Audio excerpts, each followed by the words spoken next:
All agreement cannot be a contract, but all contract was once an agreement. Objective clause.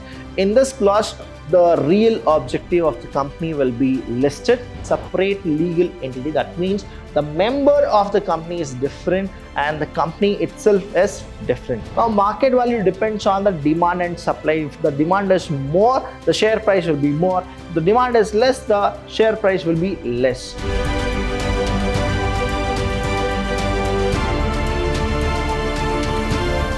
Hello everybody, a warm welcome to one and all. I'm Abhilash Chandra from the Department of Commerce and Management in Vidyashram First Grade College, the Temple of Excellence. Now here in this session, we're going to discuss more about the important documents of the company. Whenever the company is in formation, you are supposed to have these documents. Now why is that we need to know the documents? Understand, your first chapter is all about the Companies Act. Now, whenever you start a company, what is that you need to know is, you need to know whether you're going to start a private company or a public company. Now, being a company secretary, if you join any of the company, you should first know that are you joining a private company or a public company. So, these are the documents which are required to have so that you can start a company. The firstly we have is the Memorandum of Association, which is commonly called as MOA. What is that called as? MOA. And secondly, we have Article of Association. Again, it's a document which is very mandatory if you need to register your company as a public company. And what happens here is, Article of Association and Memorandum of Association has all the law, the clauses which says that what exactly the company is all about. Here, rules, regulation, objectives, who are the people, who are the promoters, who are the people, who are the directors. Everything is actually written and it is given to the registrar office for the registration. Thirdly, we have is consent of proposed director. Please understand here, when it comes to a public company, right, a public company and a private company, there is always a difference, right? You would have studied this in your second PUC. If you have not studied, no issues, I'll teach you once again here, students. What happens is, for a public company, the minimum members are 7. How many are there? The minimum members are 7, and for a private, the minimum members are 2.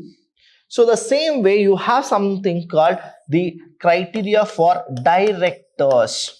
What is it? The criteria for directors. For a public company, the minimum members, that is the directors, are 3, and for a private it is 2. So here what happens is, you need to have a documentation where the consent of proposed director should be given. That means the director should voluntarily be present, and then he should give his consent saying that he is okay with whatever the process is going to happen, and then that is what the documentation will be carried. So it is a written document what a director will be giving as his consent. Next is agreement. Now you all know that agreement and contract, there is always a difference, right? All agreement cannot be a contract, but all contract was once an agreement. So these are the things you are supposed to study here, students. Business management or principles of management or any kind of a subject which you have already gone through, now manipulation can happen in those subjects. But when it comes to company law, you can't manipulate even a single word. That is what the company is all about. What? The law. And the law is very fixed and it is rigid. You can't change it. It can only happen when the law will go for a updation. So you can't change even a single alphabet or single word. Next is statutory declaration. Now there should be a declaration among all the members, and again all the members who are the signatories, we call them as what? Signatories. That is whoever will be the official one who will go for signing and giving their consent saying that yes, we can start a company. All these statutory declarations should be there. And the last one is, without money nothing will happen. That is what the company law also says that. That's why you should always go with the last one called payment of fee. Now to register a company, you are supposed to pay fee for your state government as well as for the central government. Now the registrar office is the place where the registrar will actually go for the fees collection, and you are supposed to give it to him. So these are the important documents to form a company. Now let's check what is for us, that is memorandum of association. Students, this is a 15-mark question, so please understand. Though you may write or you may not write, but if you understand memorandum of association properly, without going for any uncle auntie tuitions, you can just write what exactly memorandum of association is. The first thing you need to understand is memorandum of association is a document. So is the most important document. It's not just a document, it's what? It's the most important document, as it defines the objectives. So what is there in memorandum of association? Objectives are there. So the keyword is what? The first keyword is objectives, right? So objectives. Now second one. Now objective of what? Objective of the company. Objective of what? Objective of the company. Of the company. Done. Whether it is a private one or a public one, we don't need to know about it. We know that the memorandum of association has objective of the company. Done. Next is, no company can legally undertake activities that are not contained in memorandum of association. That means whatever you want to go through, you are supposed to just write it in the memorandum of association. If you have missed out any objectives or anything which is that point of a time not relevant and you did not do it, now if you start something out of memorandum of association, now that is illegal. So whatever you are going with, you are supposed to actually keep it a point that you will write everything whatever you do in the memorandum of association. If you have not written, what happens is that business, though it is legal, will be illegal. So understand, very, very important document. Very important. Say example, in memorandum of association, I have written that I am going with manufacturing of goods. Now, while my business is going really good and I think that I need to introduce services also. Now, those services are legal, but when I start giving or rendering services, now if the people, whoever comes for inspection and they check my memorandum of association, in that memorandum of association, I have only written that I'll be handling or I'll be producing manufacturing goods, and nowhere I have mentioned services. Now, even though I'm doing a legal one, it becomes illegal, because the reason is what? No company can legally undertake activities that are not contained. So contained in its memorandum of association. So while going for a registration, I need to be very careful on what is my segment, what exactly I'm doing, whether I'm going only with manufacturing goods or I'm going with manufacturing goods and services. I should be very clear. So this is a very important document. So clauses of memorandum of association. What are the different stages or different things in memorandum of association? There, we call this as clauses. That means what all are the contents of memorandum of association. Namely, we have the name clause. The name itself says that in this clause, I'll be giving my name. That is, I'll be giving a name to a company, and that name, students, how it should be, it should not be a repeated one, or I shouldn't copy from somebody, or I shouldn't actually go with disrespecting any religion. So all these clauses are there. We very strict, one by one we'll check. Next is registered office clause. Please remember these clause, because this is a short 15-mark question called what is memorandum of association. Explain the clauses of memorandum of association from the first chapter. Next is objects clause. As memorandum of association says, it contains all the objective of it. So here is the objective where they'll write it. Next is liability clause. What is it? Liability clause. You should know that a company has perpetual succession with a separate legal entity and a limited liability. What is it? Limited liability. And next one is capital clause, where I'll be going with my what exactly my investment is, my capital is, all those things I'll go here. Next we have association clause. Who are the people who are associated with us? So all these things will be written in this memorandum of association. Namely, the first one is the name clause. Second is registered office clause, where the registration office where we have gone, which state, what is the address of it, everything will be written. Who is the registrar when we went for a registration, who was the person, who was the witness, everything will be given here. Next, we have object, liability, capital, and association. Let's check one by one. The first one is the name clause. So what exactly the name clause is?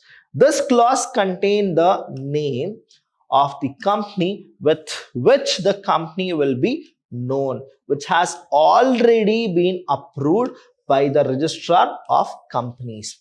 Now, when we go for registration, the thing is we need to always go with registration.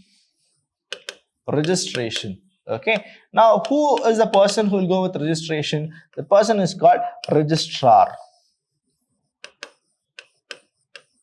Now the registrar need to approve. What is that he need to do? He need to approve. Now we would have given 3-4 names. Now what happens is you don't need to be only choose one name and then go to the registrar office. Now what happens is there are lakhs of company students, right? In a day probably 100 to 200 companies will be formed, and more than that it will be actually liquidated. So what happens is you are supposed to at least have 4 to 5 names with the logo, all these things. You are supposed to have a background check earlier itself. Then go to the register office and then you are supposed to submit your names, that is proposed name. Now what happens is the registrar will check all the proposed name which you people have already given.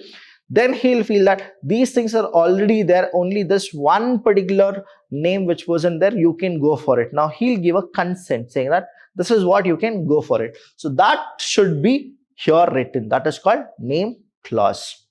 Hope you have understood what exactly a name clause will be. And in the name clause itself, you will get to know that whether it is a public company or a private company. The question you can ask me, sir, how can just the name be read and we can see that whether it is a private company or a public company? Let me just tell you here. So whenever you go with any of the company name, if the end of the, that is your suffix will be ended with limited, right? So here, understand, let's go with XYZ, right? Company limited, right? So the end of the suffix is what? The name is what? Limited. So this company is called as a public company. What is this company called as? Public company. Now, how did I know this? I'll give you one more example now. The same way here, ABC company. ABC company PVT Ltd. Now what happens is there is a difference. Here there is something called PVT Ltd. Here it is only Ltd. So what happens is whenever PVT Ltd is there, that means it is a private company. It is what? It is a private company. So these are the things which you people need to know. That is what will happen. That's the reason it is very, very important to have a name clause. Second one is registered office clause. What does this registered office clause means? Now you would have gone to register your company in a particular place, right? And what happens is it is already like this. Now within India, you have so many states, you have union territory. So what happens is which particular part of India you have gone and registered your company, that is what should be mentioned in this clause. Here what happens is this clause contains the name of the state or union territory if you have started a company there, in which the registered office of the company is proposed to be situated. Now you should mention where and when you actually went and you got registered your company and who was the person who registered your company. The exact address of the registered office is not required. But what happens is you'll be getting 30 days. You'll be getting how many days? 30 days, and that after the 30 days or before that you are supposed to actually submit. After that, if you submit, there is a fine. It's not that after that they will not take it. There is a fine and then you can continue. So that is what happens. The exact address of the registered office is not required at the stage, but the same must be notified. What is that you should do? Notify to the registrar within 30 days. Within how many days? 30 days of the incorporation of the company. So incorporation of the company means when you start the process. Now I'll tell you, there are two documents called incorporation certificate. We call that as a birth certificate. In the coming sessions, I'll be explaining more about the incorporation certificate, then commencement of business certificate. All this I'll be explaining it to you. Next we have is objective clause. In this clause, the real objective of the company will be listed.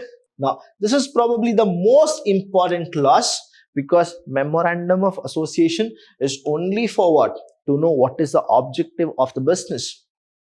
It defines the purpose for which the company is formed.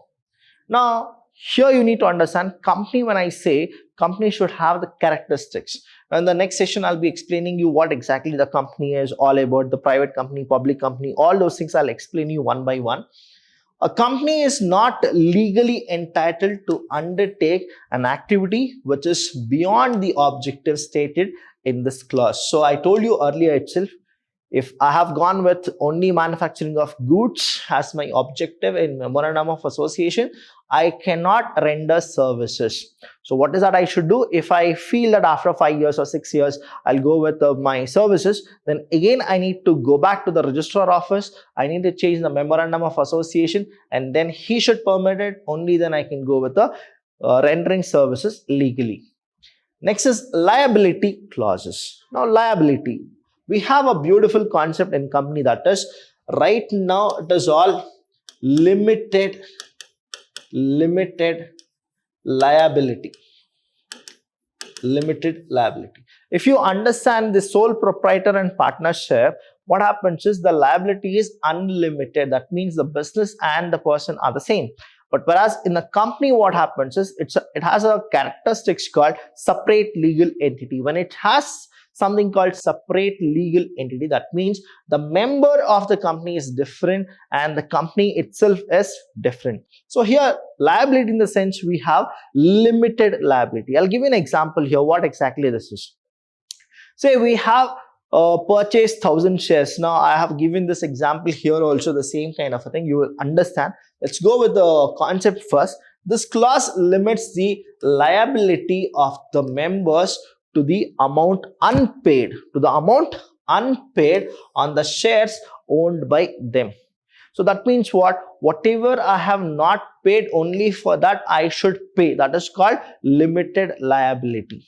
That is what? Limited liability. Say example, if the shareholder, now example me or you who have taken a share of those company, shareholder has purchased 1000 shares of rupees 10. How much? Of rupees 10. In that, say one share, it is how much? It is rupees 10. And how much we have gone with? We have gone with 1000 shares and has already paid rupees 6. Now understand, 10 rupees is what the share price is. Share price. Okay. Now I have already paid 6 rupees per share. Now what is that I should pay? I should pay only 4 rupees. How much should I pay? I should pay only 4 rupees. So that is called liability clause. Now here I should mention properly that I'm not for the entire amount. I'm again for what? Only the limited one. Now because I paid only 6 rupees but the share was 10 rupees. Now the share will become say more, but still I'm not liable to pay more, but I should only pay how much? 4 rupees. So that is called as liability, because here what happens is it is all limited liability. So here his or her liability is limited to how much? Rupees 10 per share. That means the whole together. So I need to pay 4 rupees per share, but how much have I taken, I have taken 1000. So that means 4000 is my liability. So what is my liability here? My liability is only 4000 rupees. So this should be there in the clause. Next we have as capital clause. Now capital means the amount of money which I'll be investing, and I have the capital. Now the clause specifies the maximum capital.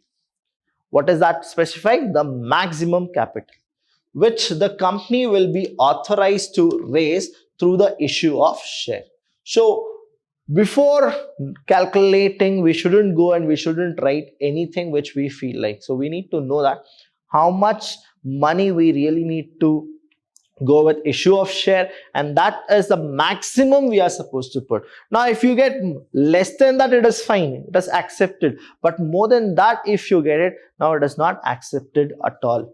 Next is the authorized share capital of the purposed, that is the proposed company, along with its division into the number of share having a fixed face value is specified in this clause. So you should actually go with the fixed face value. What is this face value? There are two things. One is face value and one more is market value. One more is what? Market value. Now face value means it is called as real value. It is what? Real value, or the exact price of the share. Now market value depends on the demand and supply. If the demand is more, the share price will be more. If the demand is less, the share price will be less. Now here what happens is, it can be, market value can be more than the face value or less than the face value, but face value is the real exact when we started to go with the selling of shares. So it will be specified in this clause. Next is association clause. In this clause, the signatories, now who are the people who are there for the signatories, the dignitaries who are there, the promoters, the director, the company secretary, the MD, all those people are the signatory to the memorandum of association, state their intention. Now they need to state what is their intention to be associated with the company, and also give their consent to purchase qualification share. So the first shares which they actually go with, we call that as a qualification share. In the next coming sessions, I'll be explaining you what exactly qualification shares are all about. I'll be explaining you about promoters, who are the promoter, what happens, and why the promoters will leave the company, and why there are many promoters who will not leave but stay in the company and act as a director. So all these things I'll be explaining it to you students. So hope you have understood the session. If you have not, please call me. I'll be there to answer all the questions whichever you'll be asking. Thank you so much. I'll see you when I see you.